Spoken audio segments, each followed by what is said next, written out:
Imaruta seki andosha Nerina sondeki atamosala Niamose kandisuta kiseki andosha Imane osondi ando serando kiange kovatia kadase Rebasoto keda shalama sukande soite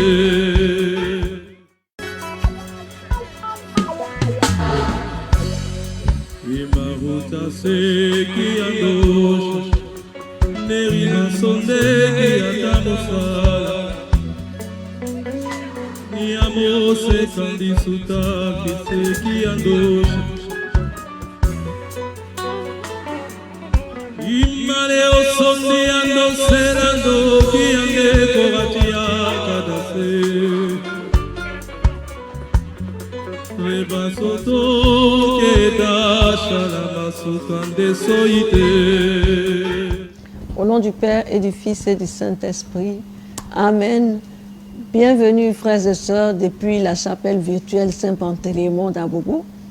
Nous sommes à notre temps béni du Synaxaire et nous allons méditer, marcher dans les pas de ces saints en méditant leur histoire. Nous sommes à notre émission hebdomadaire, notre émission journalière de la méditation de la vie de ces soldats du Christ, ces athlètes de la foi qui viennent nous passer le témoin, le flambeau de leur foi pour que nous puissions nous aussi continuer la course, nous qui sommes encore dans ce pèlerinage. Donc leurs histoires sont relatées pour nous édifier et nous aider à devenir Dieu, avec petit d, par la grâce et la grâce seulement. Donc nous comptons sur l'intercession pour un exaucement immédiat parce que nous savons que Dieu ne peut pas leur refuser quelque chose. Le jour où il se souvient du sacrifice qu'ils ont fait pour le rejoindre, pour que l'évangile se propage jusqu'à nous et au-delà de nous. C'est pourquoi avant de commencer ce temps, tu vas liker, tu vas partager et tu vas envoyer tes intentions de prière. Nous sommes le 2 novembre et nous faisons mémoire des saints martyrs Akindinos, Pégase, Aphtonios, Elpidéphore et Anempodiste. Les noms ne sont pas faciles, hein, mais je vais essayer de les épeler. Akindinos, c'est A-K-I-N-D-Y-N-O-S. Pégase, c'est P-A-G-A-S-E. Aphtonios, c'est A-P-H-T-O-N-I-O-S. Et Elpidéphore, c'est E-L-P-I-D-E-P-H-O-R-E. Et Anempodiste, c'est A-N-E-M-P-P-O-D-I-S-T-E.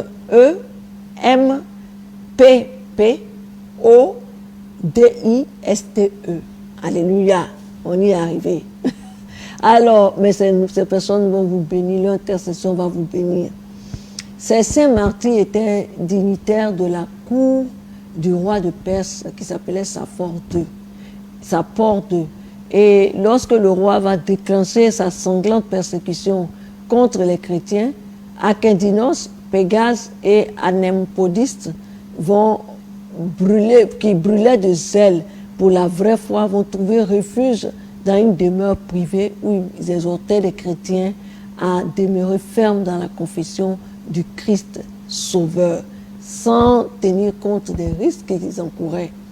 Et ils vont être arrêtés et ils vont être cruellement flagellés, ils vont être conduits devant Sapor pour être interrogés. Comme le roi blasphémait le nom de Christ, écoutez bien, les saints vont le frapper de mutisme et de surdité par leur prière. Alléluia! Et cependant, pris de pitié, ils vont l'en délivrer, mais le tyran va rester insensible à ce signe de la puissance accordée par Dieu aux chrétiens. Donc, il va les faire étendre sur des lits de fer incandescents, puis il va ordonner de les plonger dans des chaudrons remplis de plomb fondu, comme ils avaient fait avec une sainte qu'on a vue il n'y a pas longtemps, non, avec notre saint patron même, Saint Panthélémon. Et comme les saints martyrs étaient sortis indemnes donc de ce plomb chauffé là, un des soldats nommé, c'est donc le 4e saint qui va s'ajouter à eux, qui est nommé Aphtonios, va embrasser la foi même à l'instant là. C'est-à-dire, ce qui va leur arriver va édifier sa foi. Il va croire en Christ et à l'image de ces saints-là, donc il va embrasser la foi, il va embrasser la foi chrétienne et à l'image de ces saints-là, je veux prier et je prophétise que nous tous qui avons mis notre foi en Christ, nous sortions indemnes de nos combats au nom de Jésus-Christ de Nazareth, que nous survivions au feu des défis de nos vies également, au nom de Jésus, et que nous, dans nos couples, dans notre travail, dans nos familles, et qu'à cause de notre résilience par Christ, à cause de notre foi, d'autres se convertissent. Il est pur, il est saint, il n'a pas eu le temps de pécher, qu'on l'a tué. Il a été fait martyr. Donc les saints vont confesser, alors les saints confesseurs vont être soumis à de nouveaux supplices qui vont avoir des résultats que de conduire à la foi elpidéphore. Donc il y a un autre qui va se convertir à cause de ce que Dieu est en train de faire dans la vie de ces saints. Et un membre important du Sénat, plus 7000 autres Perses vont se convertir à Christ. Et ils vont tous avoir la tête tranchée après avoir reçu la nouvelle naissance par le baptême. Donc 7000 saints, 7000 purs, 7000 convertis qui vont intercéder pour toi aujourd'hui. Ils vont s'ajouter à tous ceux-là qu'on voit chaque jour passer dans le Synaxaire. Alléluia. Donc je prie que je crie à Dieu, que chaque chrétien puisse faire des prises de qualité comme ça, quantitatives mais qualitatives. Alléluia. Et au nom de Jésus, et qu'il nous accorde des églises, de nouvelles chapelles pour faire des baptêmes fleuves comme ils ont fait 7000 personnes en même temps, nombreux à des évangélisations au nom de Jésus-Christ de Nazareth. Il est dit ensuite qu'à la suite de ces 7000 convertis qui ont été baptisés, ils vont tous avoir la tête tranchée. Écoutez bien, il est dit, non pas 1, 2, 3, mais jusqu'à 7000 appellent baptisés, leurs péchés effacés, ils ne vont plus avoir le temps de commettre notre péché, de se souiller, qu'ils vont être décapités. Donc leur sang va crier. Mais là, celui de Christ, ça va crier plus fort que celui d'Abel. Et je veux également que leur intercession te présente, toi qui entends l'histoire des saints aujourd'hui, qui est connecté à notre page aujourd'hui, qui veut te donner ta vie à Christ. Comme eux, ils ont donné leur vie, séance tenante, en voyant ce que Dieu faisait dans la vie des autres, que l'intercession fasse que la foi te vienne en même temps et que ne te quitte plus jamais au nom de Jésus-Christ de Nazareth. La Bible dit qu'il y a de la joie dans le ciel pour un seul converti. Mais imagine 7000 joies. Et qu'il y a eu dans le ciel la joie, plus les 4 précédents, plus les autres qui vont venir, plus ceux qui continuent de venir chaque jour. On peut croire que notre intercession, l'exaucement de notre prière ne va pas faillir. Alléluia. C'est pourquoi je prie que cette joie resplendisse dans la vie de tous les serviteurs de Dieu qui vivent la douleur et la difficulté de la réalité du sang missionnaire. Je prie pour que les douleurs de l'enfantement, de leur nouvelle recrue en Christ, soient de la joie. Alléluia.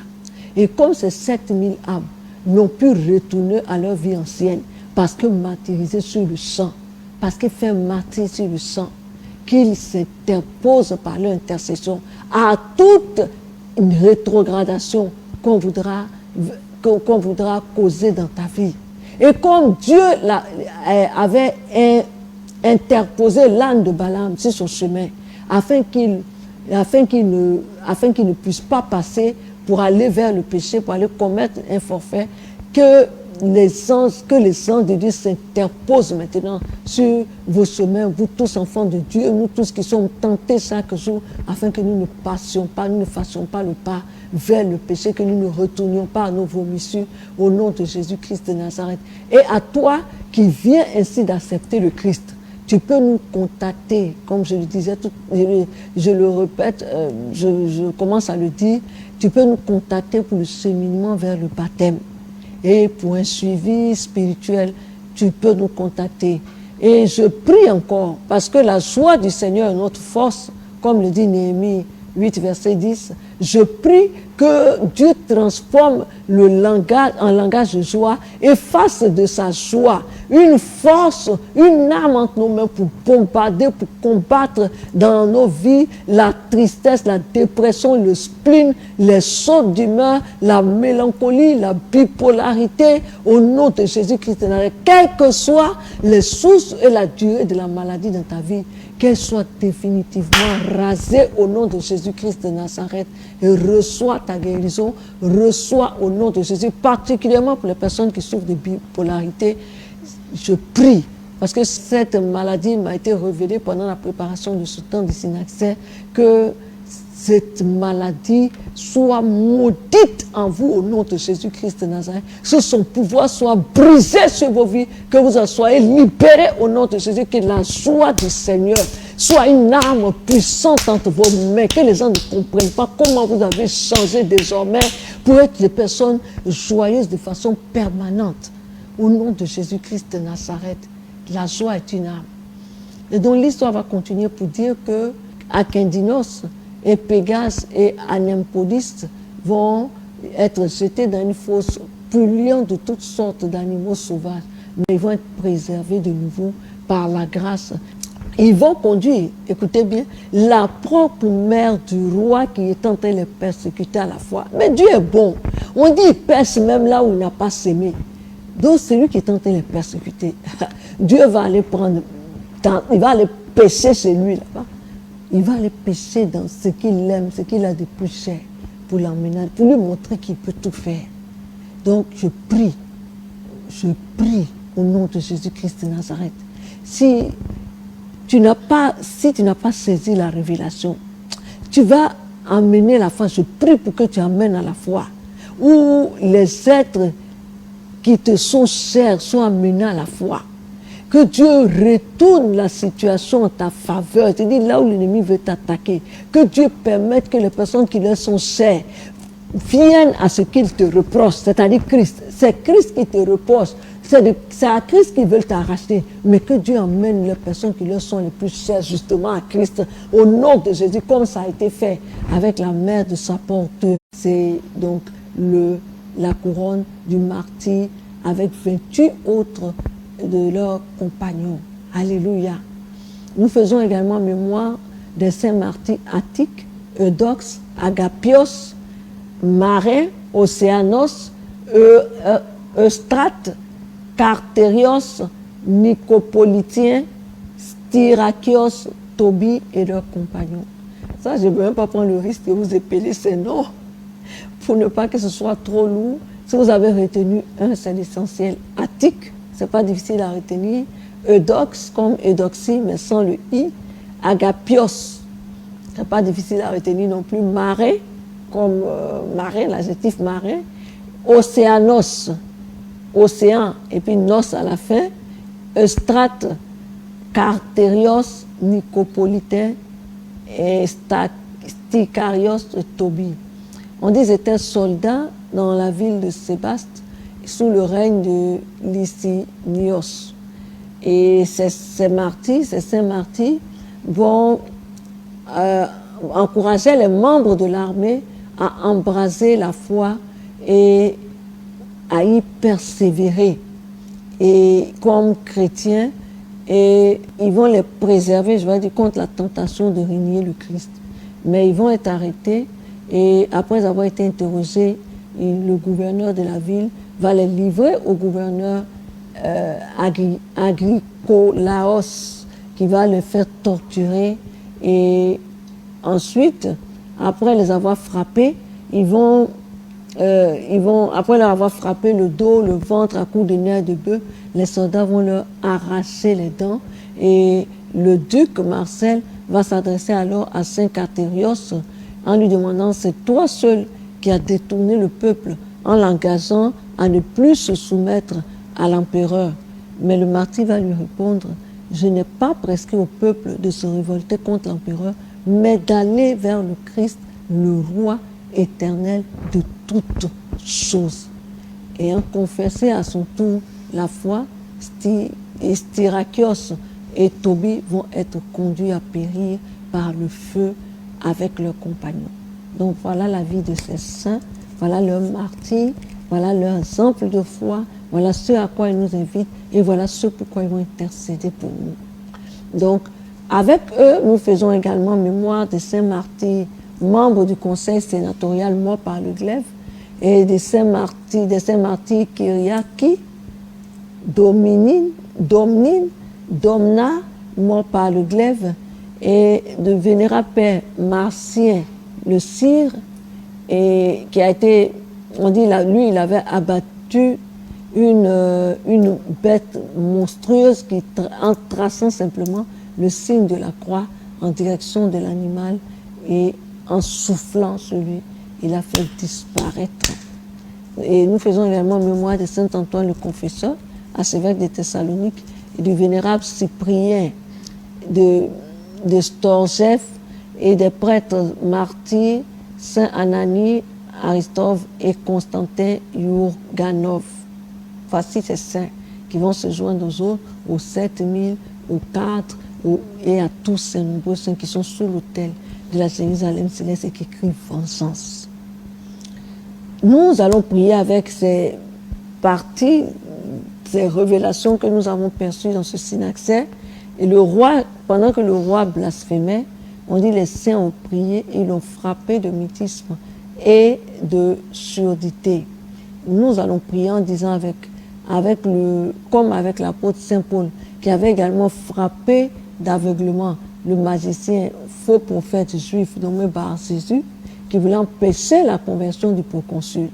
Donc, cette arme-là que Dieu a utilisée encore une fois, nous allons associer donc l'apôtre Paul à ces saints Akindinos, Pégase et Anémpodiste pour frapper de mutisme et de toute langue qui voudra nous condamner, qui voudra condamner nos affaires, notre travail, notre santé, notre mariage. Nous allons prier que tous les miroirs sur lesquels ils reflétaient nos images, et que leurs yeux spirituels démoniaques à partir desquels nous espionnaient explosent par la puissance de Jésus-Christ de Nazareth, et que désormais vos vies, ta vie mon frère, ta vie ma soeur, soient cachées par le sang de Jésus à leur vue, au nom de Jésus.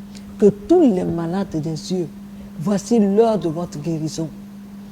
Par le collier du sang de Jésus. Parce que dans le livre de l'Apocalypse, Jésus dit de cesser à laver nos yeux avec du collier. Mais moi, c'est le collier du sang de Jésus que j'applique à vos yeux. Pour que vos yeux, vos nerfs optiques soient restaurés. Et je prie Dieu, par ses saints, de frapper d'aveuglement les méchants, et plus encore que en les frappant, tous ceux qui ont envoyé la maladie sur nous, pendant que nous sommes guéris, ce soit eux qui prennent ces maladies au nom de Jésus-Christ de Nazareth. C'est pourquoi nous te prions, Père Saint, au nom de Jésus-Christ de Nazareth. Exauce la prière de tes saints, ô Seigneur, qui crient à toi depuis l'autel de la Jérusalem céleste pour la guérison de tes fidèles, de tes frères, de ces frères et sœurs connectés à ce temps de prière au nom de Jésus-Christ de Nazareth, et que tous les aveugles spirituels également, que vos dons, vos grâces de vision, vos dons de vision, de songes vrais soient libérés au nom de Jésus-Christ de Nazareth. Amen, amen, amen. Nous sommes à la fin de notre synaxaire et je voudrais rendre grâce à Dieu pour nos vies, et je veux protéger dans le sang de Jésus tout ce que vous avez acquis par le biais de ce synaxaire. C'est surtout votre foi qui est regaillardie, qui est restaurée, qui est fortifié. Et si vous avez la foi, vous ne pouvez pas. Je dis, rien ne peut vous ébranler. Nous nous retrouvons dans une semaine. D'ici là, gardez la foi au nom du Père, du Fils et du Saint-Esprit. Amen. Imaruta seki andosha Nerina sondeki atamosala Niamose kandisuta kiseki andosha Imane osondi andoserando Kiange kovatia kadase Reba soto ke da shalama sukande soite